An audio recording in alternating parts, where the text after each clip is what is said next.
त्यांना विनंती करते की त्यांनी प्रज्ञाताईंची ओळख करून द्यावी. प्रतिभाताई. नमस्कार ऋताताई.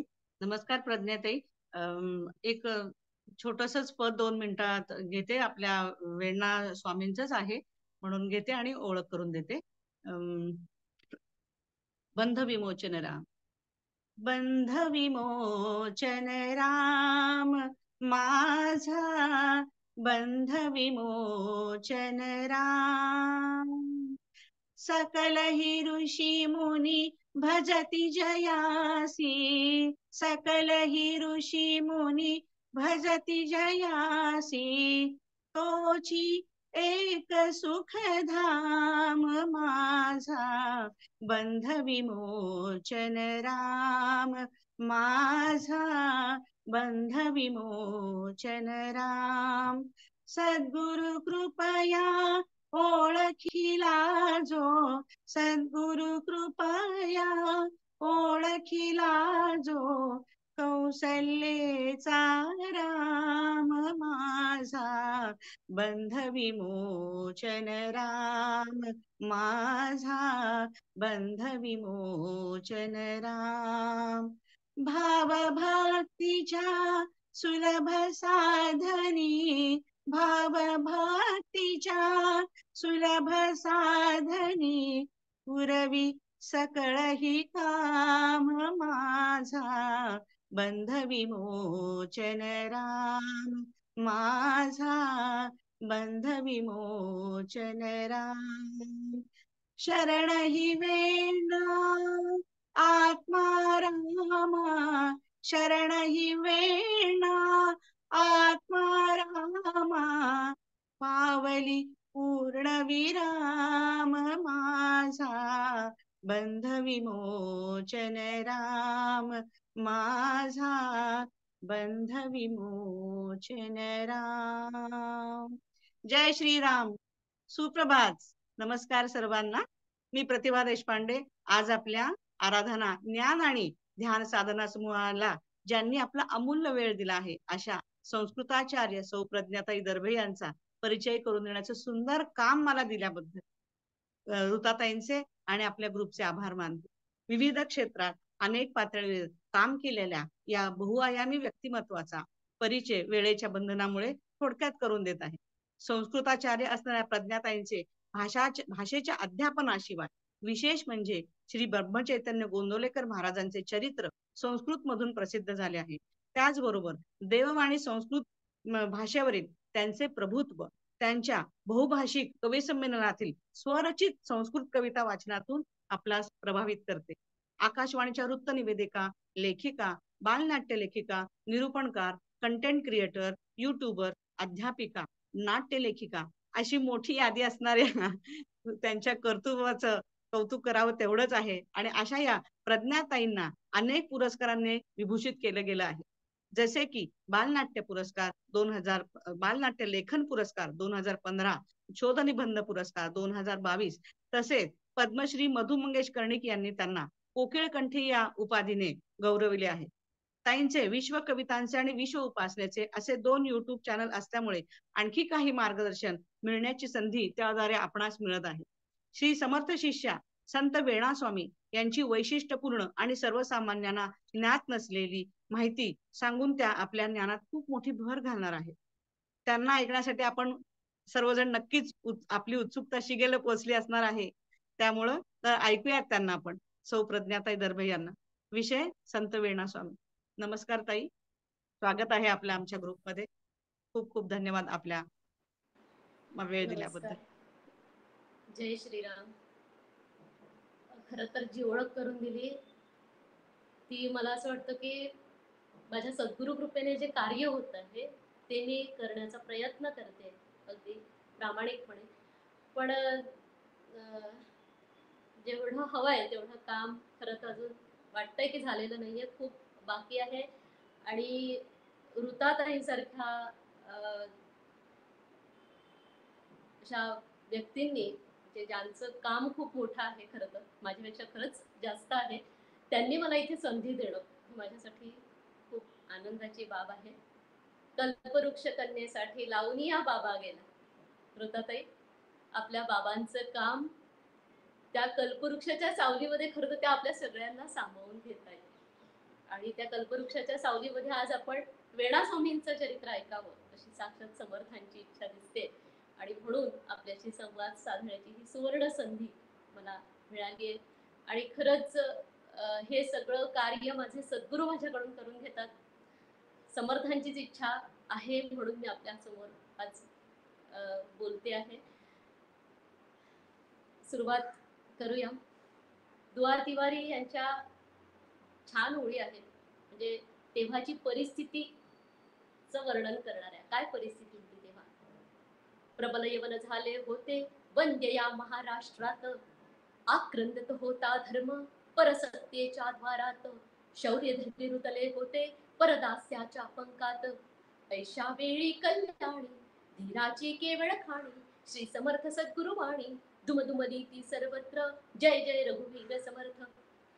समर्थांची ही वाणी दुमदुमली आणि शिवरायांना बळ आलं. खरं तर शिवराय पहिले संत तुकाराम महाराजांकडे गेले होते अनुग्रह मिळावा म्हणून. पण जे कार्य ज्याच्या हातून व्हावं ते त्याच्याच हातून होतं हे संतांना माहिती असतं. आणि त्यामुळे त्यांनी अगदी नम्रपणे त्यांना समर्थांकडे पाठवलं. आपल्याकडे आलेलं साक्षात राजांचं गुरुपद त्यांनी समर्थांकडे दिलं. आणि समर्थ आणि शिवरायांचं जे कार्य आहे ते आपल्या सगळ्यांना ज्ञात आहे.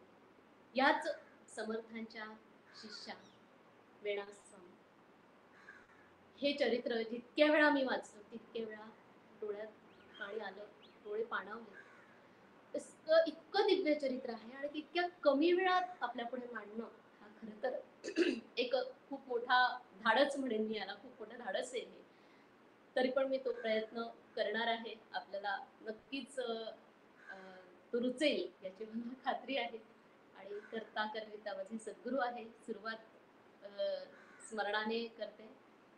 ओम नमो जी गणनायका सर्वसिद्धी वरदायका अज्ञान भ्रांती छेदका बोध रूपा मम अंतरे भरावे सर्व काळ वास्तव्य करावे मज वाक शून्यासी वदवावे कृपा कटाक्षे करुणी.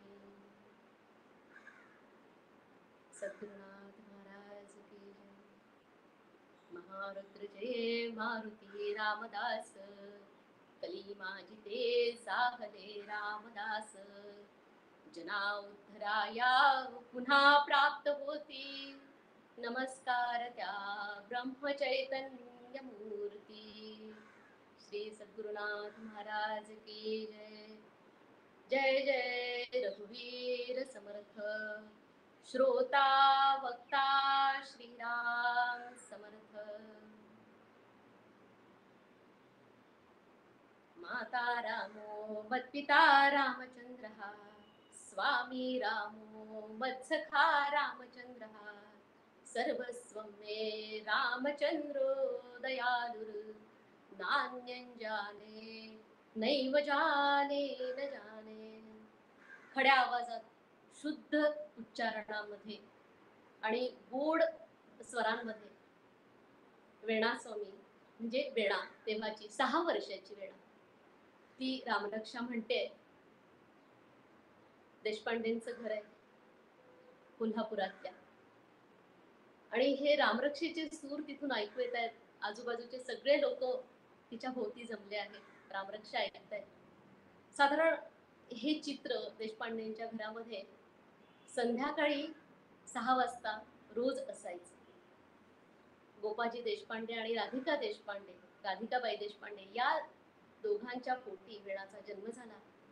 राधिकाबाईंची या आधीची 2 अपत्य दुर्दैवाने गेली. त्यामुळे त्यांनी प्रार्थना केली होती की तुझ्या कृपेने माझ्या पोटी अपत्य येऊ दे. आणि ही प्रार्थना नक्कीच फळते. त्याच्यामुळे वेणासारखी मुलगी गोपाजी पंत आणि राधिकाबाई यांच्या पोटी जन्माला आली. अशी ही वेणा. हिला रामकथा खूप आवडायची. रामकथा कितीही वेळा सांगितली त्याच गोष्टी सांगून तुला कंटाळा कसा येत नाही गं, असं आईने म्हटलं तरीही वीणा रामकथेसाठी हट्ट करायची आणि त्यावर प्रश्न पण विचारायची. एकदा तिने प्रश्न विचारला की अं, आई, मारुतीराय जेव्हा भरताला भेटायला गेले तेव्हा ते योगी वेशात गेले, साधू वेशात गेले, मग त्यांनी त्यांची शेपटी कुठे ठेवली होती का? असे प्रश्न वीणाला पडायचे, बालसुलभ प्रश्न होते. परत तिला असं वाटायचं की अरे रामराया तर देव आहे आणि मारुतीराय तर भक्त आहेत, मग मारुतीरायांना कसं काय ते चिरंजीव कसे काय आणि रामराया कसे काय त्यांनी देह ठेवला, हे कसं काय देह ठेवला म्हणजे त्यांना मरण कसं आलं, शब्द तिचे लहानपणचे असेल तर हे सगळे प्रश्न तिला पडायचे आणि ती आई वडिलांना प्रश्न विचारून भंडावून सोडायची. असं करता करता आणि तिला आणखी छान सवय होती की ती जेव्हा तिचे वडील देवपूजा करायचे तेव्हा तिथे जाऊन बसायची आणि त्यावेळी कोणीही तिला बोलवू नये, हाक मारू नये असं तिला वाटायचं. इतकी ती तल्लीन व्हायची त्या देवपूजेमध्ये जेव्हा तिचे वडील देवपूजा करत असायचे. तर मला असं वाटतं आपण ह्या वेण्णा स्वामींचं चरित्र 4 मुक्तींच्या आधारे समजून घेऊया. सलोकता, समीपता, स्वरूपता आणि सायुज्यता, ह्या त्या 4 मुक्ती आहेत. त्यातली सलोकता मुक्ती ही वेण्णा स्वामींना अगदी लहानपणीच लाभली होती. कदाचित ते पूर्वसंचित असेल त्यांचं. तर सारखं ती त्याच्यामध्ये रमायची, लहान मुलींसारखी खेळायची, पण खेळ सुद्धा तिचे त्याच पद्धतीचे असायचे. वेण्णा स्वामी ह्या दिसामासाने मोठ्या होत होत्या आणि 10 वर्षाच्या त्या झाल्या. 10व्या वर्षी त्यांचं लग्न ठरलं. ते मिरजच्या देशपांड्यांशी. त्यांचं नाव होतं दत्तात्रय. तर दत्तात्रय हे तेव्हा 15 वर्षाचे होते. तर तुम्ही विचार करा त्यावेळी काय असतं की त्यावेळच्या प्रथेनुसार खरं तर लग्न कशी व्हायची, पण तसं तिचं झालं नाही. दत्तात्रय तेव्हा 15 वर्षाचे होते. तेव्हा खूप अंतर असायचं वयांमध्ये दोघांच्या. पण आई वडील सुशिक्षित होते त्यामुळे 15 वर्षाच्या दत्तात्रयाशी तिचं लग्न झालं. पण दुर्दैवाने त्यांचा चिखलामध्ये पाय अडकून मृत्यू झाला. विहिरीमध्ये पोहायला गेले होते आणि चिखलामध्ये पाय अडकून मृत्यू झाला. तेव्हा वेणा अगदी 10 वर्षाची पहिल्यांदाच माहेरी आली होती आणि ही बातमी तिला तिकडे गेल्यानंतर कळली जेव्हा ती आई वडिलांसोबत सासरी गेली तेव्हा. पण या वेळपर्यंत ती अंतर्मुख झाली होती. तिला हे दुःख पचवायची ताकद नक्कीच तिच्या सगळ्या साधनेने मिळाली होती. तिची रामरक्षा पाठ होती, शिवमाहिम्न सगळं पाठ होतं, तिचं पाठांतर भरपूर होतं आणि शिवाय तिला हे सगळं त्यावेळी त्यामुळे ती सावरल्या गेली. तर वेणा अंतर्मुख झाली या सगळ्या घटनेमुळे आणि ती सासरी तेव्हाच्या पद्धतीप्रमाणे राहू लागली. सासरी तिने सकाळी उठावं 4 वाजता. सगळी कामं करावी. अगदी गोठा स्वच्छ करण्यापासून, गाई धुण्यापासून ते सगळं भांडी धुणी जी काही कामं असतात घरातली ती सगळी तिने करावी आणि रात्री 5 टेकेपर्यंत वेणा कार्यरत असायची. त्यामध्ये ती वेळ काढून भागवत वाचत असे. थोडी मोठी झाली त्यामुळे 4-5 वर्षानंतर तिला ते भागवत वगैरे सगळं वाचता लिहिता तर तिला आधीच येत होतं. ती साक्षरच होती. त्यामुळे तिला ती सगळं ती वाचत होती. आजूबाजूचे लोक सारखे तिच्यावर नजर ठेवून होते की वेणा कुठे जाते, काय करते, काय बोलते. पण खरं तर वेणा शांत असायची. तिला फारसं बोलणं तिच्याकडे नव्हतं कारण ती अंतर्मुख झालेली होती. तर एक दिवस सगळेजण तिच्यावर नजर ठेवून होते की वेणा काय करते, कुठे जाते. पण तिचा सगळा वेळ बहुतेक वाचनामध्ये आणि घरातल्या कामामध्येच जायचा. असं करता करता एक दिवस म्हणजे सगळे लोक तिला हे सगळं चालू होतं तिच्या आयुष्यामध्ये. तिचं आयुष्य जसं बाकीच्यांचं असतं तेव्हाच्या काळी तसं चाललेलं होतं. एक दिवस वेणा सडा टाकत होती अंगणामध्ये आणि तिला जय जय रघुवीर समर्थ असा आवाज आला. तिने त्या दिशेने पाहिलं. तुंबाभर दूध मिळेल का? असा प्रश्न तिच्या कानी पडला आणि तिने थांबा ह आणते असं म्हटलं. पण तिची नजर मात्र स्वामींवरून हटेना. तिला इतकं तेजस्वी रूप तिने पहिल्यांदाच पाहिलं होतं. तो धष्टपुष्ट देह, ते तेजस्वी नेत्र आणि तिच्यासमोर साक्षात हनुमंत उभे आहेत असं तिला वाटलं आणि ती दिव्य दृष्टी बघून तिला तिथून ती हल्लीच नाही. दूध आणण्यासाठी आतमध्ये गेलीच नाही. पण आतमधून सासूबाई तेवढ्यात ओरडल्या, की "आज दूध नाहीये, पुढच्या घरी जा." असा त्यांचा आवाज आला आणि समर्थ तसेच आले तसे निघून गेले. जय जय रघुवीर समर्थ म्हणून. तर समर्थांची ही दृष्टी वेणाच्या डोळ्यापुढून जात नव्हती. सतत तिला वाटत होतं, तैशी मूर्ती दृष्टी पडो, तैशा पायी वृत्ती जडो. दिव्य मुख, दिव्य नेत्र, भाळी आवळू सुंदर. असं ते रूप तिच्या पुढे सारखं येत होतं. तिला ही काव्यस्फूर्ती तेव्हा झाली आणि तिला खूप आनंद झाला. त्यानंतर तिची वृत्तीच बदलली. जेव्हा लोकं तिची म्हणजे सगळेजण तिची निंदा करायचे, तेव्हा तिला खूप वाईट वाटायचं. पण आता तिला त्याचं फारसं काही वाटेनासं झालं. ही मूर्ती केव्हा दृष्टीस पडेल, असं सारखं तिला वाटत होतं. तिने सासूबाईंना सांगितलं, की तुम्ही श्रावणामध्ये मारुतीला दूध देण्याचा जो तुमचा संकल्प होता, तर साक्षात मारुती आले होते आज आणि तुम्ही त्यांना दूध द्यायचं नाकारलं. मग सासूबाई म्हणाल्या, "पुढल्या वेळी जेव्हा ते येतील, तेव्हा मला तू नक्की सांग. मला आपण त्यांना भिक्षा घालू." असं त्यांनी सांगितलं आणि वेणा मात्र वाट बघत होती, की आता ही मूर्ती आपल्या कधी दृष्टीस पडेल अशी. तर एक दिवस ती अंगणामध्ये सडा घालत होती. अ, हा नंतरचा प्रसंग आहे, की ती अंगणामध्ये तुळशी वृंदावनासमोर एकदा भागवत वाचत होती. त्यावेळेस तिला श्लोक ऐकू आला. अहिल्या शिळा राघवे मुक्त केली, पदी लागता दिव्य होऊन गेली. तया वर्णिता सीणली वेदवाणी, नुपेक्षी कदा रामदासाभिमानी. हे सूर ऐकू आले आणि वेणा एकदम सावध झाली. तिच्या अ, भागवतामधला कागद तिने बाहेर काढला आणि त्याच्यावर तेच लिहिलं होतं, ऐसी मूर्ती दृष्टी पडो, ऐस्या पायी वृत्ती जडो. तर हे जे तिनेच लिहिलेला जो कागद आहे, तो तिने बाहेर काढला आणि खरंच समोर तशी मूर्ती तिच्या उभी राहिली. रात्री तिने विचार करून ठेवला होता, की आता जर आपल्याला परत ते गोसावी दिसले, तर त्यांना काय-काय प्रश्न विचारायचे. तिची काव्यस्फूर्ती, तिची प्रतिभा जागृत झाली होती आणि तिला ते सगळे प्रश्न पद्यामध्ये सुचले होते. हे सगळे पद्यामध्ये सुचलेले प्रश्न तिने पटकन रिवाईज केले. पटकन ते परत आणले आपल्या ध्यानामध्ये आणि ती झटकन त्यांच्याकडे गेली. "थांबा, आणते हो भिक्षा."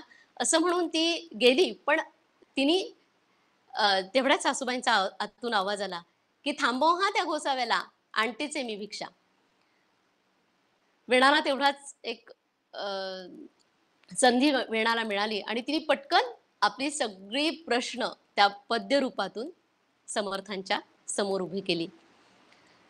त्या सगळ्या प्रश्नांची उत्तरं समर्थांनी पद्यातच दिली. आत्मा काय? जीव काय? शिव काय? हे प्रश्न तिला पडले होते.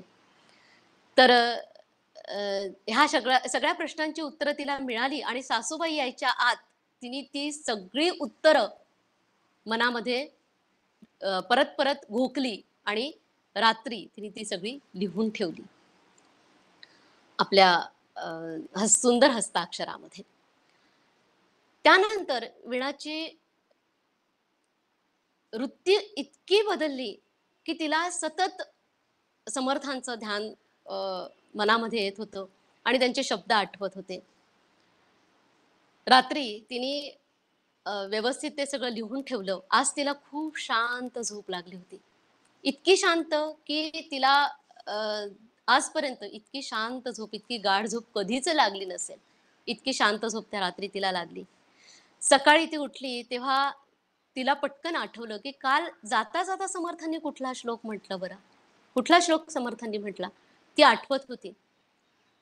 जगी पाहता रामहा अन्नदाता तया तत्वता लागली सर्व चिंता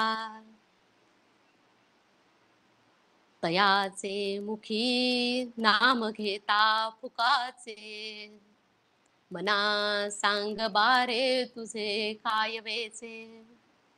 हा समर्थांचा श्लोक तिला सकाळी उठून तिने हात जोडून बसली होती तेव्हा आठवला आणि त्या दिवशीपासून वेळाने ठरवलं की नामस्मरण करायचं. येता जाता उठता बसता सर्व देह व्यापारात तिचं नामस्मरण सुरू झालं. सासूबाईंना ही तिची वृत्ती कळायला वेळ लागला नाही, कारण सतत ती काय करते याकडेच त्यांचं लक्ष असायचं. तिला सासूबाईंनी माहेरचा रस्ता दाखवला. तेव्हा वेणाच्या मनामध्ये एक श्लोक आला. ती म्हणाली, अग्निदाहे नमे दुःखम छेदने निकषे नवा एतदेव महद दुःखम गुंजया सह तोलनम. तिची स्थिती ही काष्ठवतच होती, पण ते काष्ठ होतं चंदनाचं. अग्निदाहे नमे दुःखम, अग्नीत टाकल्याचं मला दुःख नाही. छेदने निकषे नवा, मला तोडल्याचं दुःख नाही, मला लाकडा घासल्याचं दुःख नाही, सहाणावर घासल्याचं दुःख नाही. छेदने निकषे नवा एतदेव महद दुःखम गुंजया सह तोलनम. माझी तुलना गुंजाशी होते, हेच माझं मोठं दुःख आहे. सासूबाईंना तिच्या मनाची अवस्था कळली नाही आणि त्यांनी तिला माहेरचा रस्ता दाखवला. वेळा माहेरी आली आणि काहीच दिवसात तिच्या कानावर बातमी पडली की महालक्ष्मीच्या मंदिरामध्ये रामदास बुवांचं कीर्तन आहे. ती आईच्या खूप मागे लागली की मला कीर्तनाला जायचंय. पण आई म्हणाली की काय कळतं ग त्यातलं आपल्याला. पण वेणाने असा हट्ट धरला की राधिकाबाईंचा नाईलाज झाला. खरं तर वेणाने यापूर्वी कधीही असा हट्ट केला नव्हता, त्यामुळे त्यांचा हा हट्ट पुरवणं राधिकाबाईंना भाग होतं. ते दोघंही तिच्यासोबत कीर्तनाला गेले आणि अशा तऱ्हेने एक सप्ताह कीर्तन चालू होतं समर्थांचं. रोज वेणा नवीन नवीन गोष्टी त्यातून लक्षात घेत होती, शिकत होती, पुढे जात होती. तिचं अध्यात्म चालू झालं होतं. जी ती आधी सलोकता मुक्तीमध्ये होती, ती आता समीपतामध्ये आली होती. तर ही समीपता मुक्ती तिला रोजच्या समर्थांच्या कीर्तनातून लाभली. काही दिवस आई वडील तिच्यासोबत आले, पण त्यानंतर ती एकटीच जाऊ लागली कीर्तनाला. कारण शेवटी प्रत्येक वेळी दोघांनाही शक्य होत नव्हतं. पण नाही म्हणाला ती एकटी नव्हतीच बरं का. तिच्या मागे सगळं टोळकं असायचं निंदा करायला, की काय कीर्तनाला जाते, मोठी शहाणीच होणार आहे किंवा मोठी संतच होणार आहे वगैरे वगैरे. काय ती सगळेजण तिला टवाळक्या करायला सगळे हजरच होते. पण निंदकाचे घर असावे शेजारी म्हणतात तसं ती त्यांच्याकडे लक्ष देत नव्हती. तिला माहिती होतं की सुखस्य दुःखस्य नकोपि दाता परो ददाती ती कुबुद्धिरेषा अहम करोमी इति वृथाभिमान स्वकर्मसूत्र ग्रथितो हि लोक. मला कोणी सुखही देत नाही आणि दुःखही देत नाही. आपल्याला कोणी सुखही देत नसतं आणि दुःखही देत नसतं. हे सगळे आपल्या मनाचे व्यापार असतात. तर ती म्हणाली की त्यांचं काम ते करतायत. स्वकर्मसूत्र ग्रथितो हि लोक. ते त्यांचं काम करतायत टवाळखोरपणा करण्याचं. मला माझं काम करायचं आहे आत्महिताचं. आणि असं म्हणून ती रोज कीर्तनाला जाऊ लागली. शेवटच्या दिवशी समर्थांनी तुकाराम बुवांचा अभंग घेतला होता. तो अभंग होता, आम्हा निंदा अथवा वंदा आम्हा स्वहिताचा धंदा. हा तो अभंग होता आणि या अभंगावर निरूपण कीर्तन चाललं होतं. पूर्वरंगाचा अभंग समर्थ खूप चांगल्या रीतीने समर्थ असते. त्याच्यामुळे वेणाला खूप धीर आला की अरे, म्हणजे आपल्याला कोणी निंदा केली किंवा आपल्याला कोणी चांगलं म्हटलं तरी आपल्याला त्याचा फरक पडायला नको. तसे तिची मनाची तयारी होतीच. पण समर्थांमुळे तिला आणखी धीर आला. त्यानंतर समर्थांचा मुक्काम थोडा वाढला आणि समर्थ घरी आले वेणाच्या. तिला काय आनंद झाला त्या दिवशी. अगदी स्वर्ग दोन बोटं म्हणतील तसा स्वर्ग दोन बोटं उरला होता तिला. तिचा आनंद गगनात मावेनासा झाला होता. आज समर्थ साक्षात घरी आले. तिने खूप छान तयारी केली. समर्थांची पाद्यपूजा झाली.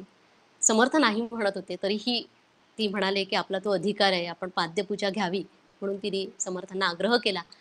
आणि समर्थांनी त्या तिघांनाही त्या दिवशी अनुग्रहित केलं, अनुग्रह दिला.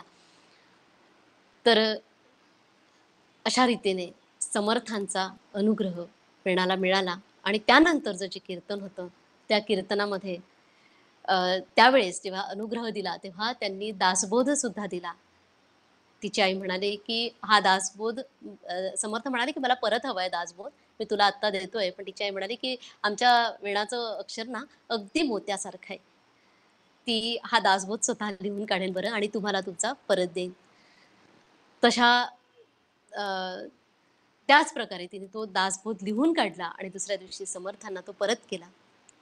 समर्थांना दासबोध परत करण्यासाठी ती आत गेली तेव्हा तिला असं वाटलं की आज समर्थांना आपल्या सगळ्या शंका विचाराव्या. आणि म्हणून तिने समर्थांपुढे आपली शंकांची यादीच सांगितली. समर्थ म्हणाले, आपल्याकडे वेळ कमी आहे म्हणून मी फार पुढे जाऊन सांगते आहे.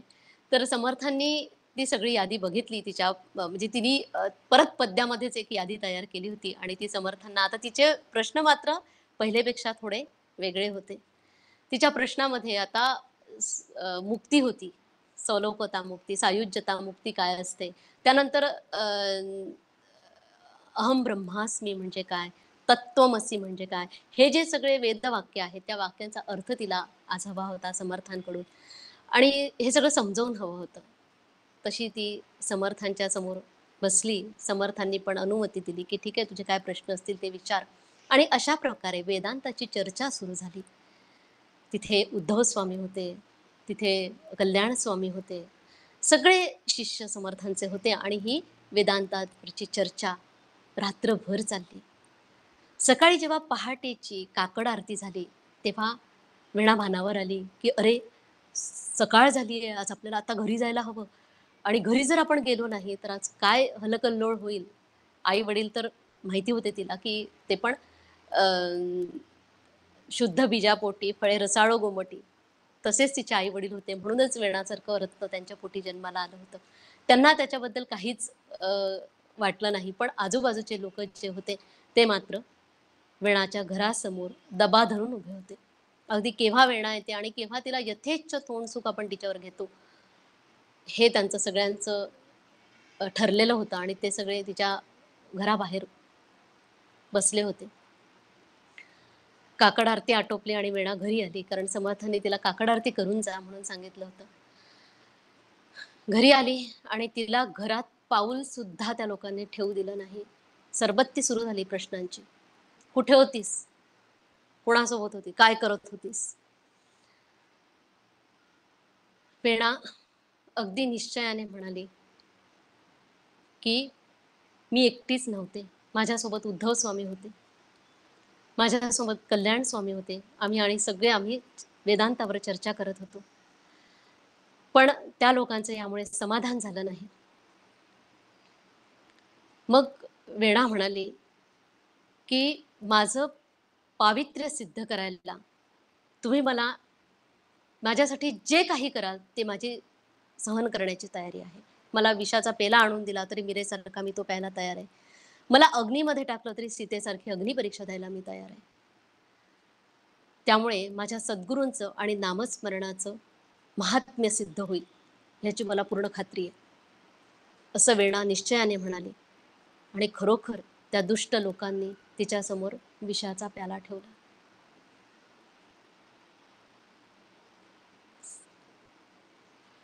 तो विषाचा प्याला तिने खरोखर मिरेसारखा उठाला लावला. नामस्मरण चालू होतं. समर्थांचं श्लोक तिला स्मरत होता. विषा औषधा घेतले पार्वतीशे, जीवा मानवा कंकरा कोडपूसे. जेव्हा साक्षात शिवाला विष प्यावं लागलं, जिथे ज्ञानेश्वर माऊलींना इतकं दुःख सोसावं लागलं, तिथे आपली काय गती आहे? आपण तर सामान्य आहोत. असं म्हणून तिने विषाचा पेला ओठी लावला आणि ते विष ते एका दमात तिने घटाघट पिऊन टाकलं आणि ध्यानस्थ झाली.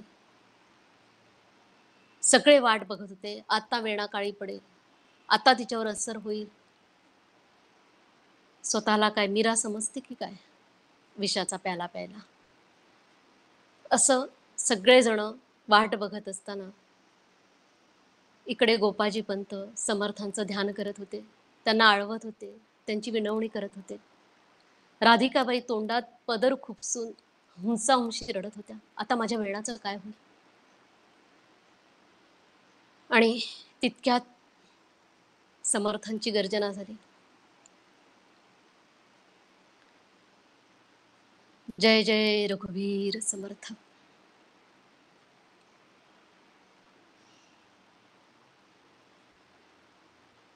समर्थाची आ सेवका वक्रपा आहे, असा सर्व भूमंडळी कोण आहे. जयाची लीला वर्णिती लोकती, नुपेक्षी कदा रामदासाभिमानी. समर्थांची स्वारी आली तेवढ्यात दुपारचे 12 वाजले होते. त्यावेळेस त्या तळपत्या सूर्यामध्ये समर्थांचं तेज पण तळपत होतं. समर्थांनी प्रवेश केला, सगळे लोक स्तब्ध झाले. त्यांच्या मनात भीतीची पाल चुकचुकली की आता आपल्याला काय होणार. काही लोकांनी पळ काढला की आपल्यावर काही येऊ नये म्हणून. काही लोकांनी समर्थांचे पाय धरले की आम्ही चुकलो म्हणून. समर्थ आत गेले तेव्हा ओम भवती भिक्षां देही असं समर्थांनी म्हणताच राधिकाबाई सगळं विसरून आतमध्ये गेल्या भिक्षा आणायसाठी. समर्थ म्हणाले, आज मला ही भिक्षा नको. तेव्हा राधिकाबाई म्हणाल्या की मी तुम्हाला काय करून देऊ, तुम्हाला काय आवडेल? तुम्ही म्हणाल तर आज मी माझे प्राणही द्यायला तयार आहे. तेव्हा समर्थ म्हणाले, बाई तुमचे प्राण घेऊन मी काय करू? तुम्हाला प्राणापेक्षाही प्रिय असलेली वेणा आज मला भिक्षेत हवी. मी तिला चाफळी नेणार. वेणाला कोण आनंद झाला. सगळे प्रश्न विचारले होते, पण चाफळला येऊ का हा प्रश्न तेवढा तिच्या मनातच राहिला होता. आणि समर्थांनी आज तिची तीही इच्छा पूर्ण केली होती. समर्थ मनातलं जाणतात आणि त्यांना माहिती असतं पुढे काय होणार आहे. आपण मात्र विचार करत असतो की आता जे काही माझ्या आयुष्यात होतं आहे ते योग्य आहे का नाही. आपल्याला भरवसा नसतो त्या अद्भुत शक्तीवर. आपण आत्ताची जी वाईट परिस्थिती आहे त्याच्यामध्येच इतकं गुंतलेलं असतो तन मनाने की आपल्याला असं वाटत असतं की अरे बापरे हेच का, हेची काय फळ मम तपाला, असं आपण सतत म्हणत असतो. पण आपलं पूर्वसंचित काय, आपलं भविष्य काय हे फक्त सद्गुरूंनाच माहिती असतं. त्यांनी आपल्यासाठी योग्य तो मार्ग निवडलेला असतो. आपल्याला तो काट्यांचा वाटत असतो. पण काटे कुटेच भरले तव देह्य पंक्ती, नाही सुखांश म्हणून नच पाणी खंती. असा जर आपण विचार केला तर सद्गुरु पद काय आहे ते आपल्याला यातून कळतं आणि आपण शांत होतो, निवांत होतो. आत्ताची जी वाईट परिस्थिती असते ती आपल्याला सहन करण्याची ताकद येते. तसंच वेणाचं झालं होतं. आणि वेणा समर्थांसोबत जायला तयार झाली. तिच्याने लोणचं, पापड काय काय तिच्यासोबत द्यायचा प्रयत्न केला, पण ती म्हणाली, आई हे काही नको. तिथे हे काही नसतं ग, तिथे संन्यासाचं जीवन जगायचं असतं. असं म्हणून ती समर्थांसोबत गेली आणि वाटेत जे काही सोसावं लागेल ते सगळं तिने सहजपणे सहन केलं. कारण आता तिला सद्गुरू मिळाले होते आणि सद्गुरूंची प्राप्ती हेच खरं आयुष्यातलं शेवटचं ध्येय असतं, अंतिम ध्येय असतं. आणि एकदा सद्गुरू मिळाले की तुम्हाला काहीही करायची गरज असेल, जे काही होतं ते सद्गुरू करून घेतात तुमच्याकडून. वेणा चाफळच्या मठामध्ये गेली. तिथे अक्कास्वामी होत्या. इतरही सगळ्या स्त्रिया होत्या आणि समर्थांनी त्यांच्या हवाली वेणाला केलं आणि म्हणाले, की या ह्या गायींच्या कळपामध्ये मी हे वासरू सोडलं आहे. वेणा खूप भोळी, साधी, सरळ, त्यामुळे ती त्यांच्यामध्ये लगेच मिसळली. त्यांनी सगळ्यांनी तिला आपलंसं केलं. वेणा त्यांच्यामध्ये रुळली, रमली, पण तिला समर्थांची भेट काही होईना. समर्थ दिसतच नसत. ते कुठे आहेत? तिने एकदा अक्कास्वामींना न राहून विचारलं. तेव्हा अक्कास्वामी म्हणाले, ते एका ठिकाणी असतातच कुठे. आज चाफळला असतील तर उद्या घळीत असतील, तर परवा आणखी कुठे असतील. ते कुठे जातात तेही कुणाला माहिती नाही. ते कुठे राहतात तेही कुणी फारसं सांगू शकत नाही. त्या आज इथे तर उद्या तिथे. त्यांची काही शाश्वती नसते. वेणाला थोडं मनातून वाईट वाटलं, पण तिने रामरायाची सेवा करून समर्थांची उणीव भरून काढली. आता रामराय आणि समर्थ यांच्यातला फरकच तिला कळत नव्हता. ते दोघेही तिला सारखेच वाटत होते. समीपता, स्वरूपता, स्वरूपता मुक्तीकडे ती गेली होती. समीपता मुक्तीपासून स्वरूपता मुक्तीकडे ती जात होती. समर्थांचं स्वरूप आणि रामरायाचं स्वरूप एकच आहे हे तिला पक्क कळलं होतं आणि त्या स्वरूपाशी आपण कसं एकरूप होऊ याचा प्रयत्न वेणा करत होती. अशातच रामनवमी आली. 4-5 वर्ष झाले होते वेणाला गडावर येऊन आणि तिने रामनवमीचा उत्सव व्यवस्थितपणे पाहिला होता. तर यावर्षी रामनवमी मात्र समर्थांच्या आज्ञेप्रमाणे वेणाला एकटीला करायची होती. कारण अक्कास्वामी आणि बाकी सगळी मंडळी भिक्षा मागण्यासाठी आजूबाजूच्या गावांमध्ये निघून गेली होती. वेणाला 1-1.5 महिना खूप छान सगळं तिचं चाललं होतं. सगळं करत होती ती. पण एकाएकी तिला ताप भरला आणि तिच्याकडून काहीच होईना. रोजचं तिचं जे नामस्मरण असायचं, उभं राहून ती नाम घ्यायची, नामस्मरण करायची अर्धा तास वगैरे. तर अर्धा 1 तास जेवढं तिच्याकडून होईल, तर ते नामस्मरण सुद्धा तिच्याकडून होईना. तिने शेवटी एक दिवस खांबाला स्वतःला बांधून घेतलं आणि नामस्मरण करू लागली. तेव्हा तिच्या डोळ्यात पाणी आलं. ती म्हणाली, आता मी काय करू? हा उत्सव कसा पार पडेल? तुझ्या उत्सवाला तूच सहाय्य कर देवा, असं म्हणून तिने रामरायाला साकडं घातलं आणि तिची ही अवस्था पाहून रामरायाच्या डोळ्यात सुद्धा पाणी आलं. भक्तासाठी भगवंत रडतो हे ते उदाहरण होतं. वेणा बघत होती, रामरायाच्या डोळ्यात पाणी आहे. तिला फार वाईट वाटलं, की आपण का गारणं घातलं रामाकडे? त्याला का त्रास दिला आपल्यासाठी? म्हणून ती रामरायाच्या पायावर डोकं ठेवून त्या दिवशी अश्रू ढाळत होती, की मी तुला त्रास दिला, माझ्यामुळे तुला त्रास झाला ना? असं तिच्या मनात सारखं येत होतं. तेवढ्यात तिला धोंडोजी जे होते ते आले आणि त्यांनी तिला सांगितलं, की तुमच्यासाठी एक स्त्री बाहेर वाट बघते. तुम्हाला ती बोलवते. वेणा तशीच बाहेर गेली. एक तरणी ताठी 20-25 वर्षाची स्त्री बाहेर उभी होती. शिराळ्याच्या देशपांडेंची ती सून होती. तिने सांगितलं, की मला माझे पती दुसरीकडे गेले आहेत. त्यांनी स्वतःला समर्थ कार्यासाठी वाहून घेतलंय आणि मी एकटीच आहे. त्यामुळे मला इथे यावं आणि अ, चाफळला रामाची सेवा करावी असं वाटतंय. म्हणून मी आले. वेणाने तिची सांग सगळी चौकशी केली व्यवस्थित आणि तिला आत घेतलं. ही रामाबाई वेणाची सगळी सेवा करत असे. तिने उठूच दिलं नाही जागचं, कारण तापाने फणफणली होती. तिला काही सुचत नव्हतं वेणाला त्यावेळेस.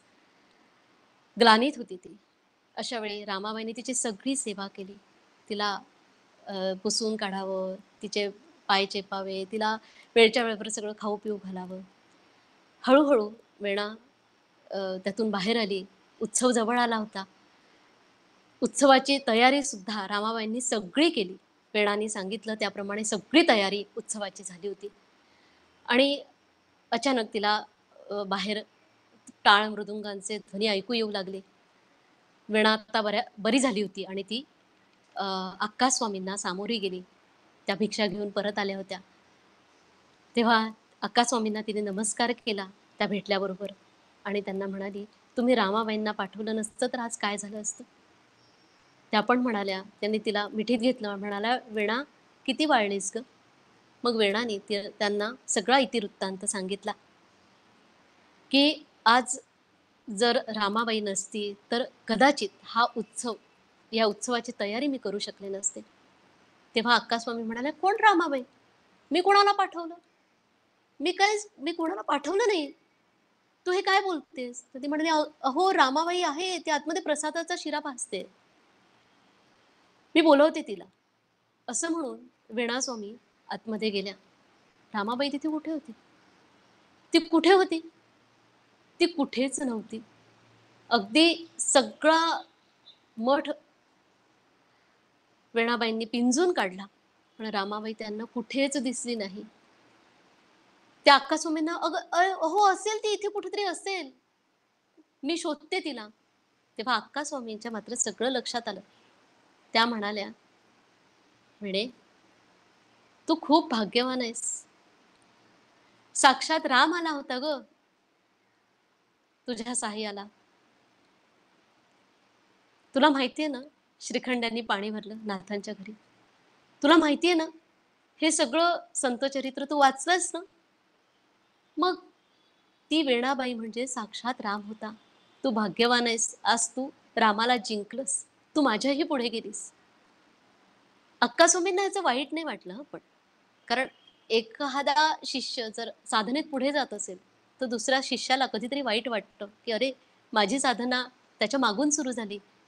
त्याच्या आधीच सुरू झाली, त्याची माझ्या मागून सुरू झाली, तरी आज माझ्या पुढे गेलाय. असं म्हणून साधकांना कुठेतरी एक किंतु परंतु येतो. पण अक्कास्वामी अधिकारी होत्या. त्यांना कधीच असं वाटलं नाही, की वेणास्वामींचा अधिकार आपल्यापेक्षा वाढलाय. साक्षात रामानी त्यांना दर्शन दिलंय, रामानी त्यांच्यासाठी अश्रू ढाळलेत. हे अक्कास्वामींना कळलं. पण त्यांनी खरंच त्या दिवशी वेणाचे पाय धरले. पण वेणास्वामींना हे काही रुचलं नाही. तो तेव्हाचा रामनवमीचा उत्सव व्यवस्थित पार पडला. समर्थ ठरल्याप्रमाणे उत्सवाच्या दिवशी आले. इतर वेळी ते कधीच गडावर नसत. जिथे उत्सव असेल तिथे ते कधीच राहत नसत. ते कायम डोंगरी राहत असत. तर अशा रीतीने तो उत्सव झाला, पार पडला आणि वेणास्वामी त्यानंतर पूर्णपणे सलोकता मुक्तीतून सायुज्यता मुक्तीकडे, सलोकता, समीपता, स्वरूपता मुक्तीकडून त्या सायुज्यता मुक्तीकडे त्यांची वाटचाल सुरू झाली त्या दिवसापासून. आणि ही सायुज्यता मुक्ती आपल्याला कशी लाभेल, त्यासाठी त्यांचं ध्येय होतं ते. एक दिवस त्या समर्थांच्या घळीमध्ये गेल्या होत्या. सगळे शिष्यमंडळी सोबत होती आणि त्यांनी सकाळी उठून स्नान केलं.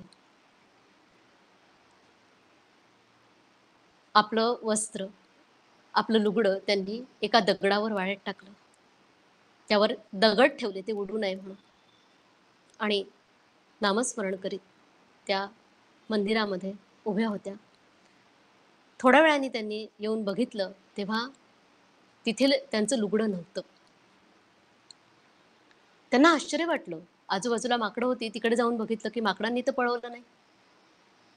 सगळीकडे बघितलं, त्यांना कुठेच लुगडं दिसलं नाही. समोरून समर्थ रामदास स्वामी उद्धवांसोबत येत होते आणि त्यांच्या गळ्यामध्ये वेणास्वामींचं लुगडं होतं. ते त्यांनी एखाद्या उपरण्यासारखं पांघरलं होतं. वेणास्वामी लाजल्या आणि काय विचारावं आता समर्थांना म्हणून त्या खाली मान घालून उभ्या होत्या. काय विचारावं, कसं विचारावं विचार करत होत्या. समर्थ म्हणाले, "अजून देहबुद्धी गेली नाही? आमच्या सान्निध्यात राहून हेच शिकलात का? जोपर्यंत देहबुद्धी जात नाही तोपर्यंत आत्मसाक्षात्कार होत नाही." पुरुष हा जीव आणि स्त्री ही जीवी असं काही असतं का? हे सगळं बद्धांसाठी असतं, मुक्तांसाठी नाही. समर्थांनी तिला देहबुद्धीची जी उरली सुरली होती ती कमी करण्यासाठी त्या दिवशी तिला तयार केलं. बद्ध आणि मुक्त यातला फरक समजावून सांगितला. पण त्यानंतर ते हेही म्हणायला विसरले नाही की वेणा, हे सगळं ज्यांचा अधिकार असतो ना त्यांच्यासाठी आहे, सामान्यांसाठी नाही. कारण असा जर स्त्री पुरुष भेद सामान्यांमधून नाहीसा झाला तर हे जग चालणार नाही. तर हे तुझ्यासाठी आहे. हे मी तुला सांगतो आहे की बद्ध आणि सिद्ध काय असतं. तू या त्यांच्या सांगण्यामुळे, त्यांच्या ह्या उपदेशामुळे वेणा अंतर्मुख झाली आणि तिला खूप समाधान झालं की आता माझी उरली सुरली जी देहबुद्धी होती ती नष्ट झाली आणि आता माझा सायुज्यतेकडचा प्रवास सुरू झालाय असं तिला कुठेतरी मनामध्ये वाटलं असावं. समर्थांनी त्यानंतर तिला अधिकारी केलं, तिला मठाचं अधिपत्य दिलं. तो मठ होता तिच्या सासरचा. तिच्या सासरी जिथे ती म्हणजे नंतरचे दिवस तिचे गेले होते त्या मठामध्ये तिथे मठ बांधला. त्या ठिकाणी जिथे ती राहत होती त्या ठिकाणी मठाची स्थापना केली आणि तिला मठाधिपती केलं. आता मिरजला मठाधिपती झाल्यानंतर वेणाने आपलं सर्वस्व त्या मठासाठी परत वाहून दिलं. आधीच तिने सर्वस्व वाहिलंच होतं, पण त्यानंतर तिचं कार्य सुरू झालं आणि तिने खूप मनापासून मठाचं कार्य केलं. अनेक शिष्या तयार केल्या. वेळ सांगावं मला, नाहीतर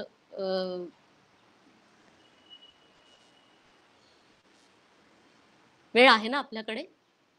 हा, हो ताई, बोला. मठाचं अधिपत्य त्यांच्याकडे आलं आणि समर्थांनी वेणाला मठाधिपती केलं. वेणा मठ सांभाळू लागली, पण तिचं मन काही तिथे रमेना. काही दिवसांनंतर सगळं काम तिने आपल्या शिष्यांवर सोडलं आणि तिला वेध लागले ते माहेरी जाण्याचे. ती समर्थांसोबत चाफळला समर्थ जिथे होते तिथे आले आणि त्यावेळेचा रामनवमी उत्सव करून ते सगळे सज्जनगडावर गेले. सज्जनगडी जेव्हा समर्थांना वेणाने सांगितलं की मला आता माहेरी जायचंय, तेव्हा समर्थ म्हणाले की बघू, अजून वेळ आहे, ठरवू आपण. बाकीच्यांना असं वाटलं वेणाला माहेरी जायचंय म्हणजे तिच्या माहेरी कोल्हापूरला जायचंय. पण ती अवस्था समर्थांना कळली होती. तिचा अंतकाळ समर्थांना दिसत होता. एक दिवस वेणाने समर्थांना सगळं ताट वाढून त्यांच्या पुढे ठेवलं. ती सगळी समर्थांची खाण्यापिण्याची व्यवस्था बघत होती आणि दार लोटून ती बाहेर आली. समर्थांपुढे ताट ठेवलं आणि दार लोटून ती बाहेर आली. तिला लक्षात आलं की आपण काहीतरी विसरतोय. कोशिंबीर वाढायची राहिली होती ताटामध्ये. ती तसा सट घेतला आणि कोशिंबीर वाढायला म्हणून आत गेली. पाहत होतं काय, समोर समर्थ नव्हते. त्या जागी साक्षात मारुती होते. त्यांना पाहिलं मात्र आणि वेणाचं भान हरपलं. तिच्या हातून तो सट खाली पडला आणि तिचे हात नमस्कारासाठी जोडले गेले. तिला भोवळ आली आणि तिचे हात मारुतीरायांच्या चरणापाशी जाऊन पोहोचले. काय भाग्य वेणाचं! आधी रामरायाचं दर्शन झालं, आता मारुतीचं दर्शन झालं. वेणाला हे सगळं स्वप्नवत वाटत होतं. ती जेव्हा शुद्धीवर आली तेव्हा ती तिच्या खोलीत होती. अक्कास्वामी बाजूला बसल्या होत्या. वेणाने त्यांना हा प्रसंग सांगितला आणि अक्कास्वामींना गहीवरून आलं. वेणा, किती ग अधिकार तुझा, असं म्हणून त्यांनी परत वेणाचे पाय पकडले. तिच्या पायावर त्या नतमस्तक झाल्या की आज तू रामरायाला तर आधीच जिंकला, आता मारुतीरायाला पण जिंकलं. दोघांचंही तुला दर्शन झालं. समर्थांनी आधी विचार केला होता की वेणाला सारखं वाटतंय की हे कोण आहेत समर्थ म्हणजे नक्की काय स्वरूप असावं यांचं, कोण आहेत हे मला कळतच नाहीये. तेव्हा समर्थांच्या मनात आलं होतं की तिला आपलं खरं स्वरूप प्रकट करावं. पण त्यांनी विचार केला की जसं अर्जुनाला ते सहन झालं नाही तसं ते वेणालाही सहन होणार नाही.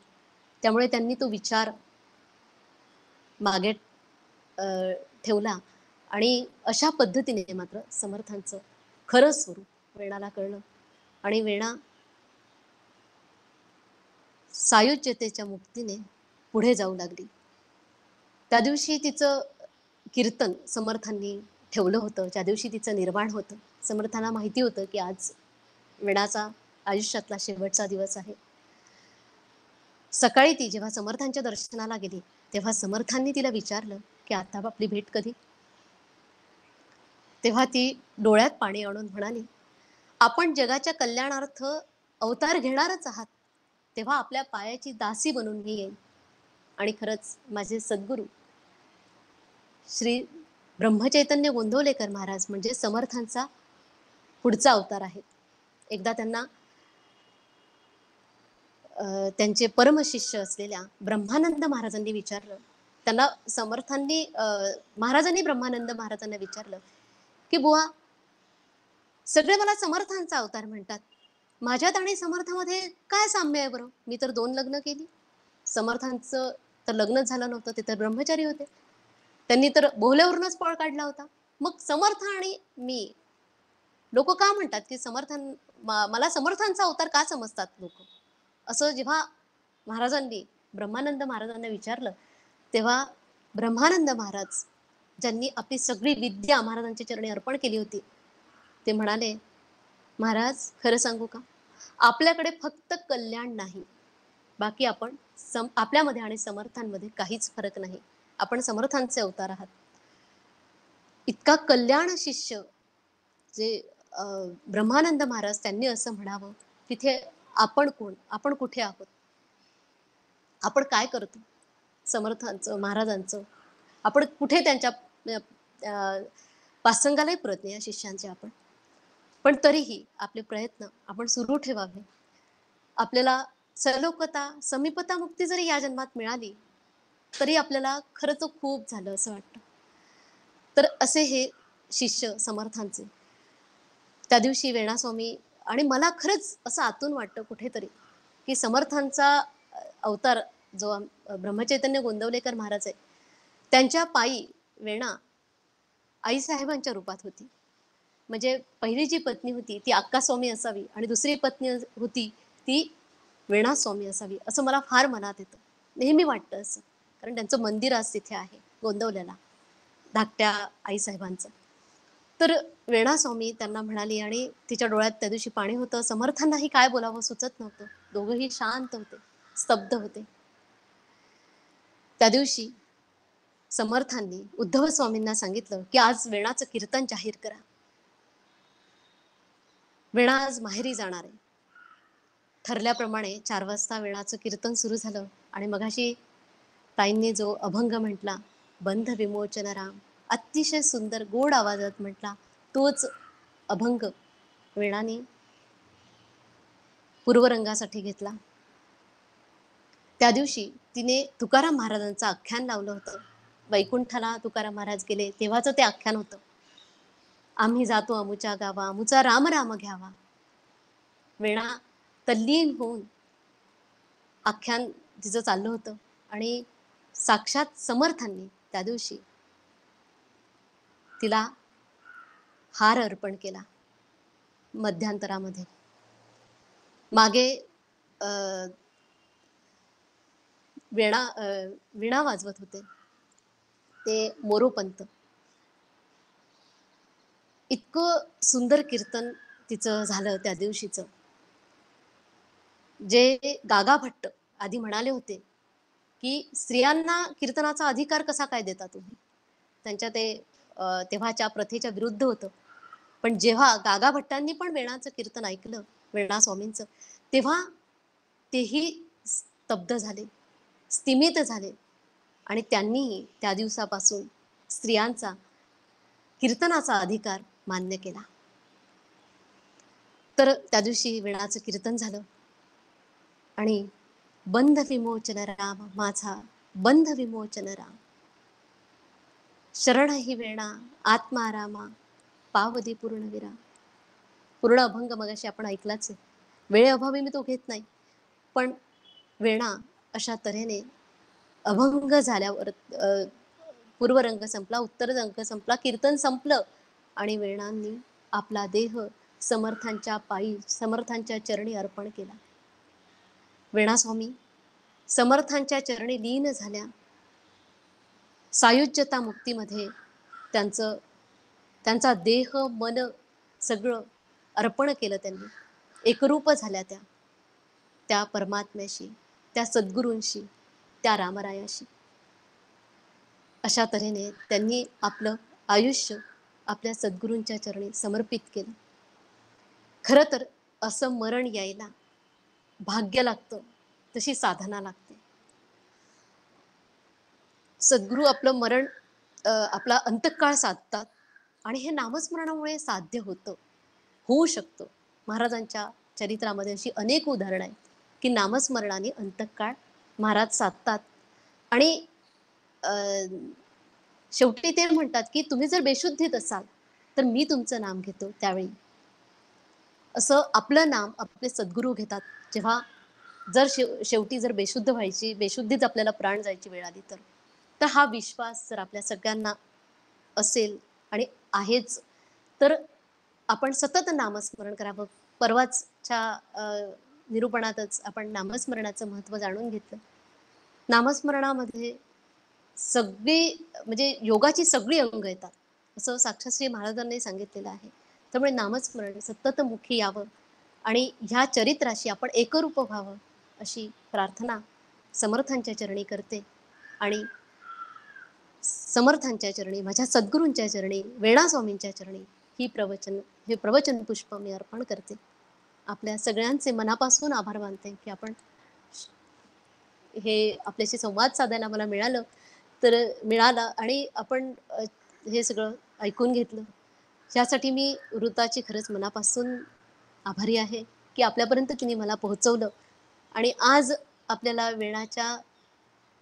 वेणास्वामींच्या चरित्रामध्ये सगळ्यांना वेणास्वामी गवसल्या असतील अशी मला खात्री आहे.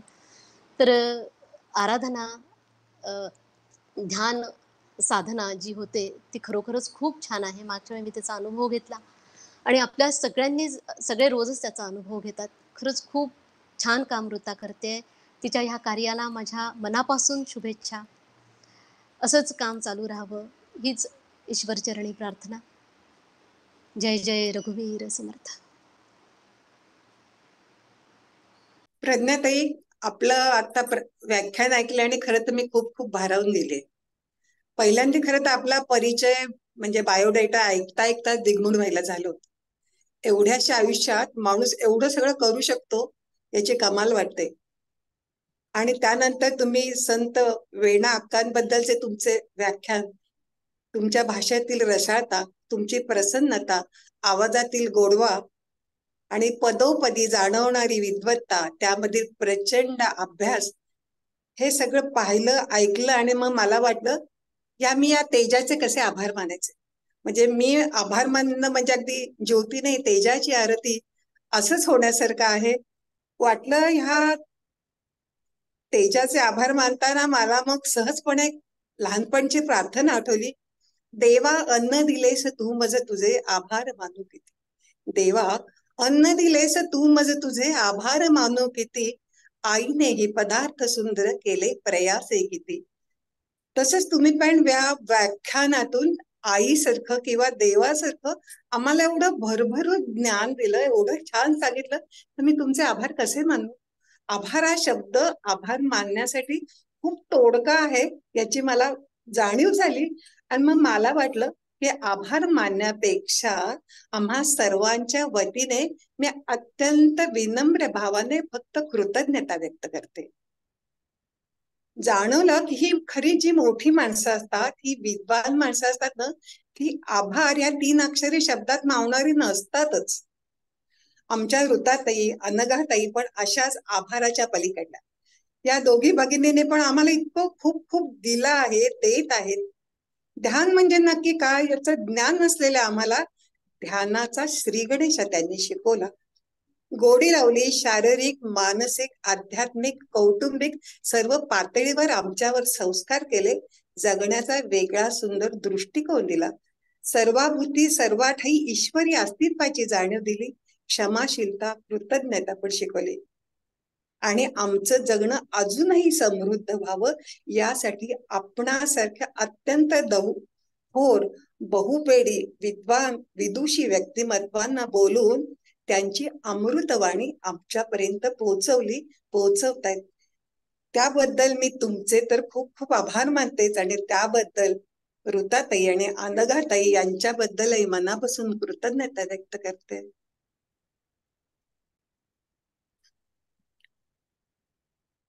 प्रज्ञाताई, खूप सुंदर विवेचन. आमच्या घरी समर्थांचं मंदिर आहे वर्धेला. 6 फूट उंचीची समर्थांची मूर्ती आहे. लहानपणापासून समर्थांच्या छायेत आम्ही दोघी बहिणी वाढलेलो आहोत. आमची आजी आम्हाला या वेणा स्वामींच्या गोष्टी खूपदा सांगायची. समर्थांच्या सगळ्या शिष्यांच्या गोष्टी तिने आम्हाला जसं बालपणात बाळ कडू द्यावं तसं पाजलंय. त्याच्यामुळे आम्ही इतकं एकरूप होऊन गेलो तुमच्या आजच्या प्रवचनात. असं वाटलं की स्वतःच वेणा स्वामी होऊन आम्ही हे आपलंच चरित्र ऐकतोय की काय. खूप खूप खूप धन्यवाद. सगळ्यांनाच मत व्यक्त करायचा इच्छा आहे, पण आज वेळ आपल्या जवळ नाही आणि आपला प्रघात असा आहे की आपण ध्यानाशिवाय पुढे जात नाही. त्याच्यामुळे आज फक्त आणि फक्त 10 मिनिटाचं आपण ध्यान करूया. चला ध्यानाच्या याला सुरुवात करू. पाय क्रॉस करा, हात क्रॉस करा.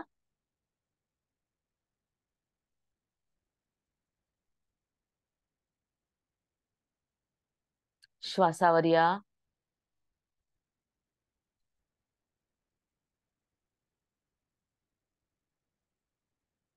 श्वास आत,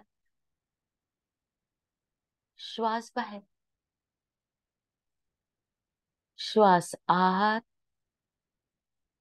श्वास बाहेर. आज आपण समर्थांनाच बोलावूया आपल्या ध्यानात. वेणा स्वामींना आपली मदत करायला बोलवूया.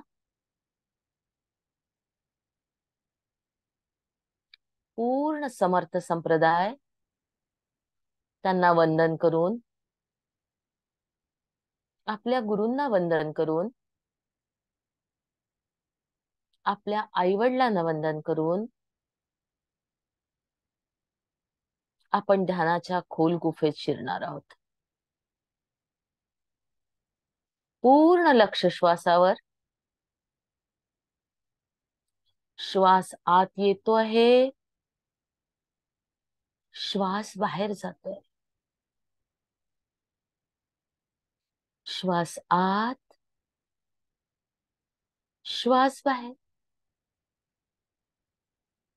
ब्रह्मरंध्रातून शक्ती घेऊन आपण हृदय स्थानावर उतरणार आहोत.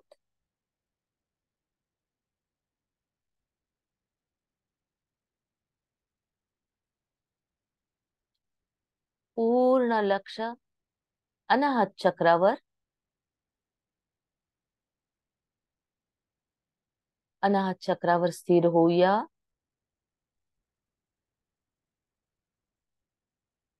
पूर्ण लक्ष अनाहत साक्षी भावाने बघायचंय.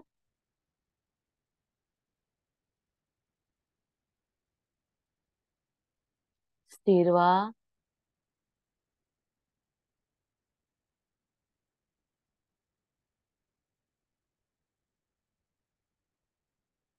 पूर्ण लक्ष आपण अनाहत चक्रावर केंद्रित केलंय.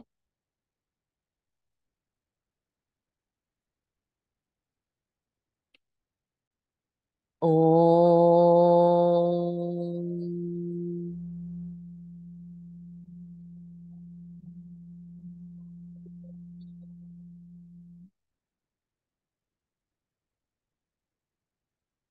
ओम.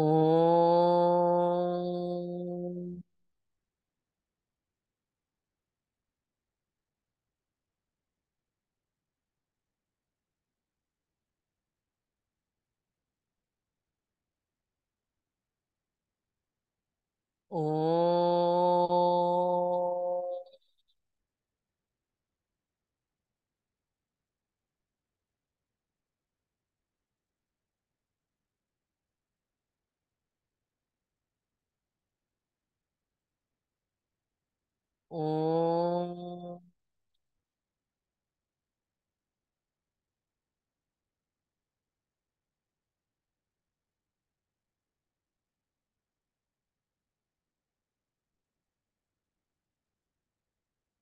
ओम. ओम.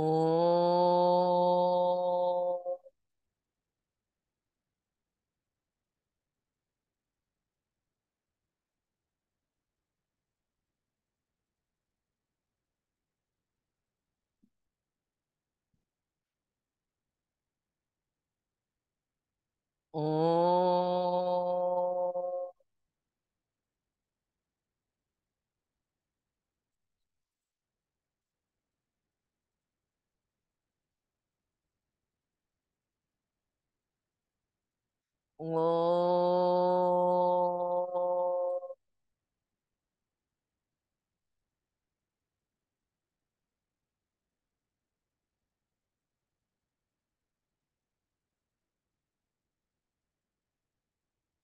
ओम. ओम.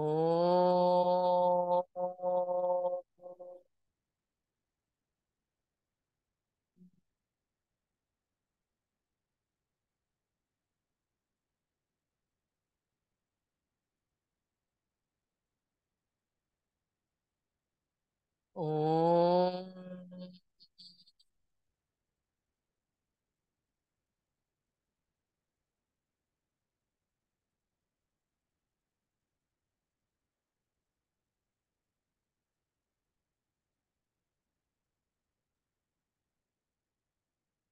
ओम.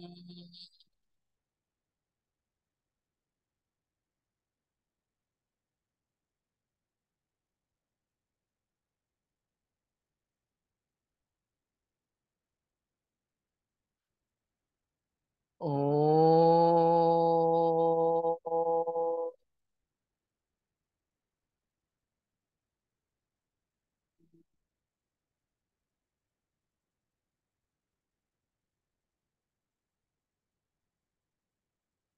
ओम.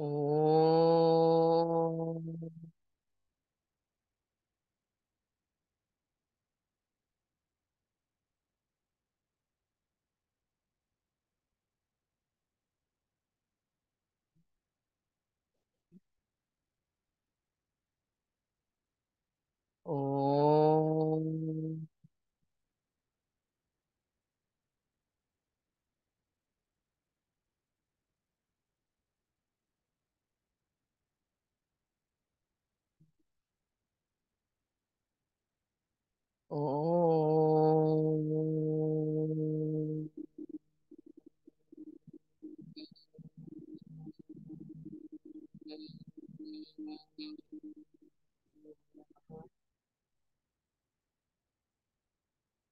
ओम. ओम. ओम.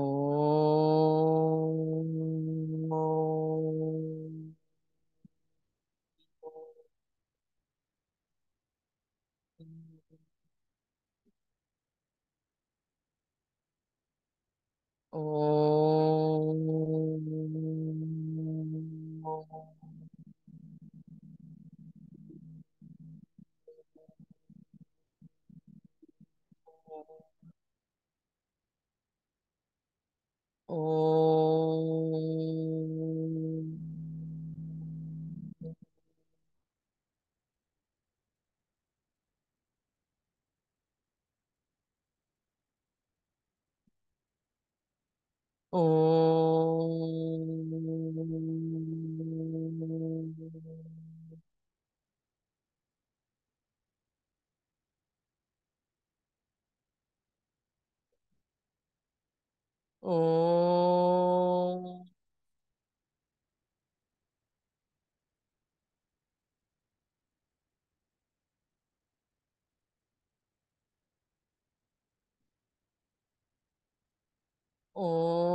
शांत व्हा.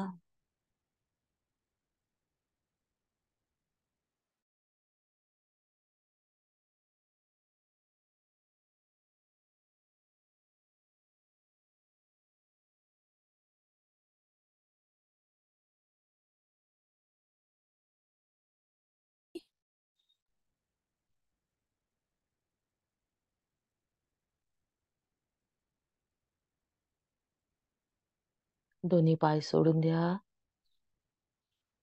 जे बोट आपण एकमेकात फसवले होते ते सोडून द्या.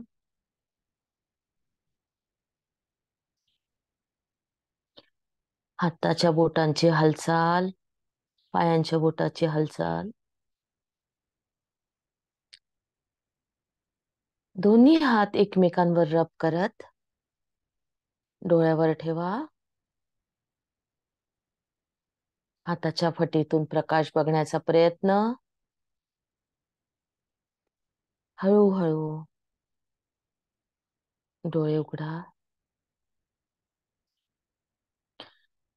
ज्यांना आज प्रवचनाबद्दल बोलायचं आहे त्यांनी व्यक्त व्हा.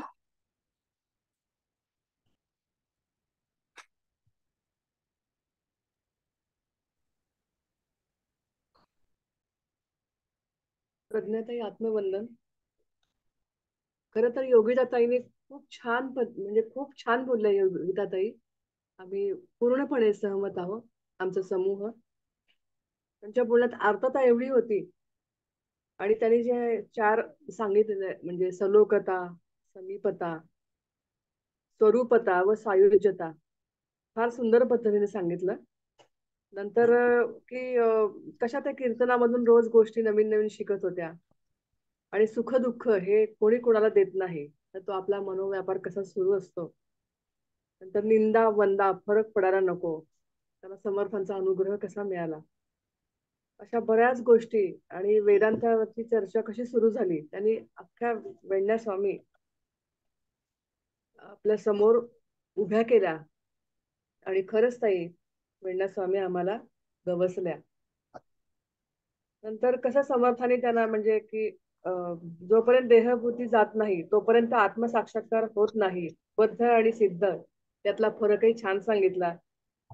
आणि त्या कशा समर्थ चरणी लीन झाल्या, एकरूप झाल्या, आपलं आयुष्य सद्गुरु चरणी कसं समर्पित केलं, खूप खूप छान पद्धतीने सांगितलं. ताई आम्ही पूर्णपणे नतमस्तक आहोत.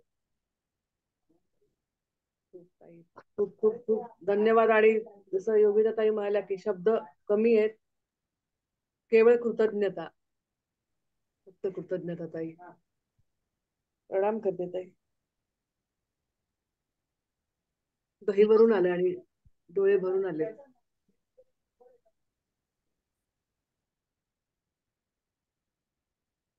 नमस्कार ताई. तुमचं कार्य आणि कर्तृत्व खरं तर खूप मोठे आहे आमच्या दृष्टीने, पण तुमचं व्यक्तिमत्व इतकंच सहज आणि सुंदर भासलं.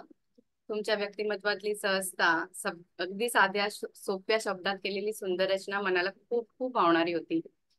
तुम्ही थोडक्या शब्दात म्हणलेल्या वीणाबाई खूप छान पद्धतीने आमच्या समोर व्यक्त होत गेल्या. असं वाटलं त्यांचा जीवनपटच तुम्ही आमच्या समोर उलगडताय. आणि एकंदर आता ताई पण, अनुपमा ताई पण खूप छान पद्धतीने व्यक्त झाल्या, योगिता ताईंनी पण खूप सुंदर पद्धतीने मांडलं तुम्ही जे काही व्यक्त झालात ते, आणि खूप खूप छान होतं ते. Thank you so much. वृषाली बोल. नमस्कार. छान. वेळासाहेब स्वामींबद्दल इतकं सुंदर वर्णन ऐकायला मिळालं, खूपच छान. आणि रामदास स्वामींचं तर सांगताना अशा डोळ्यापुढे ते उभे राहत होते, तर त्यांनी अगदी प्रत्यक्ष चित्र आपल्या डोळ्यापुढे उभं केलं सांगताना. त्यांच्या शब्दातलं सामर्थ्य जाणवत होतं. खूप सुंदर. त्यांनी परत यावं आणि असं छान अजून एकदा छान त्यांनी आपल्याला ऐकावं असं वाटलं. खूप छान सुंदर. बस हातोटी खूप छान आहे सांगण्याची त्यांची. 1 तास कसा गेला कळलं नाही एकदम. खूपच छान. परत परत त्यांनी यावं आणि आपल्याला मार्गदर्शन करावं असं छान, ही त्यांना विनंती. आत्मबद्दल. नमस्कार प्रज्ञाताई. देहबुद्धीकडून साक्षात्कारकडे हे खूपच भावलं. आणि त्या काळी ज्या स्त्रियांना एवढ्या प्रकारच्या अडथळे होते, त्यातनं किती संघर्ष करून देखील त्यांनी या वाटचालीकडे हे केलं, हे म्हणजे यातनं समजलं. आत्ताच्या ह्याच्यामध्ये परिस्थितीमध्ये सुद्धा या मार्गाकडे जाताना ना बऱ्याचशा स्त्रियांना कुटुंबामधनं विरोध होतो. काय डोळे लावून बसते, काय ध्यान लावून बसते, काय होणार यातनं. ताई आम्हाला सुरुवातीपासून दुताताई सांगायच्या की असा विरोध होईल, अशा तुमच्यावर टीका टिप्पणी होईल, पण तरी आपल्याला हा सोडायचा नाही मार्ग. आणि आपल्या ग्रुपमध्ये अशा बऱ्याच भगिनी आहेत की ज्यांना अशा कुटुंबातनं खूप त्रास झाला, पण तरी देखील त्या आता आपल्या ग्रुपमध्ये आता आहेत आणि त्यांची वाटचाल खूप चांगल्या प्रकारे होते. आणि ह्याचं प्रोत्साहन आणि याची जे प्रेरणास्थान आहे ते अनघाताई आणि दुताताई आहेत. आणि त्यासाठी आज मला त्यांचे धन्यवाद मानावेसे वाटतात. खूप खूप आभार. जसं योगिताताईंनी सांगितलं की आभार नाही, कृतज्ञताच आहे.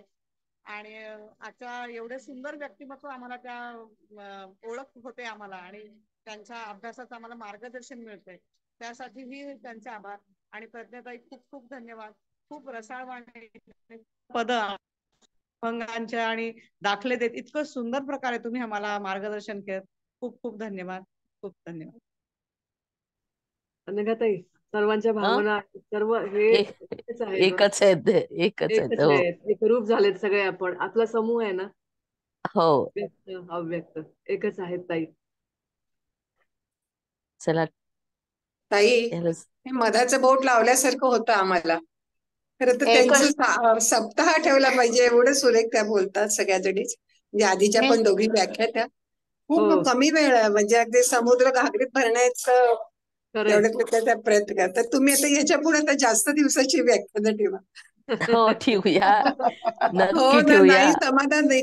मधाचं बोट लावल्यासारखं करताय. नाही, आपण बोलावू, पुन्हा बोलावू, या लोकांना सगळ्यांना बोलावू. हो ना, आणि निशब्द प्रज्ञाताई करून पण टाकलं. येतील, हो ना. प्रज्ञाताई पण येतील आपल्या बोलावण्याने. चला आता हो आपण ताई, आज्ञा तुम्ही घेऊया पाठवले. जय श्रीराम ताई. सगळ्याजणी. जय श्रीराम.